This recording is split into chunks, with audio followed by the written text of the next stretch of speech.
বাংলাদেশে একটা অস্থিরতা পরিবেশ তৈরি হয়েছে। আপনারা প্রস্তুত থাকুন। 1 কোটি শরণার্থী পশ্চিমবঙ্গে আসবে। বাংলাদেশে হিন্দু কতল চলছে। রংপুরের কাউন্সিলর, নগর পরিষদের হারাধন নায়ক, তাকে খুন করা হয়েছে।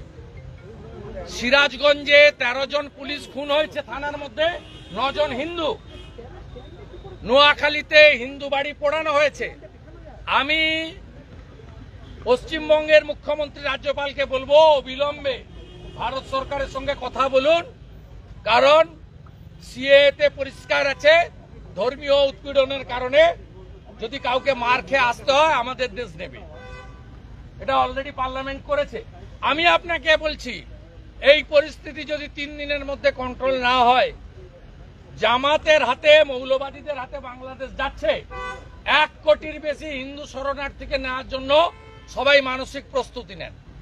আমি তো প্রস্তুতি নিয়ে নিয়েছি। কেন্দ্রকে জানাচ্ছেন না, এটা এক্সটার্নাল অ্যাফেয়ার্স ম্যাটার। এটা রাজ্য সরকারকে, রাজ্যপালকে জানাতে হবে। আমি দরকার হলে লিখবো জয়শঙ্করজিকে, ডাইরেক্ট করতে পারি না। তো আমি পশ্চিমবাংলার হিন্দুদেরকে অনুরোধ করব, যার যেখানে জায়গা জমি যা আছে আমাদের হিন্দু ভাইদের শরণার্থী হিসেবে রাখার জন্য আবার মানসিক প্রস্তুতি নেন।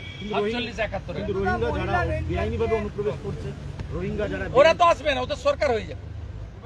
জামাতে কন্ট্রোলে চলে গেলে তো ওদের হাতে চলে যাবে। 7% হিন্দু আছে, তাদের পলায়ন।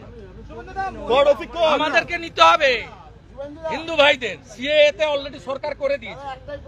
মানসিক প্রস্তুতি রাখুন। 1 কোটি শরণার্থী আসবে আমাদের ভারত পশ্চিমবঙ্গে।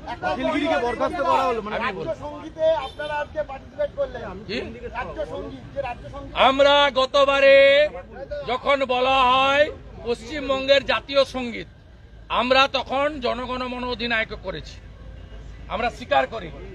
আজকে ওনাদের ভাষা পরিবর্তন করে বলেছেন এটা রাজ্য সঙ্গীত।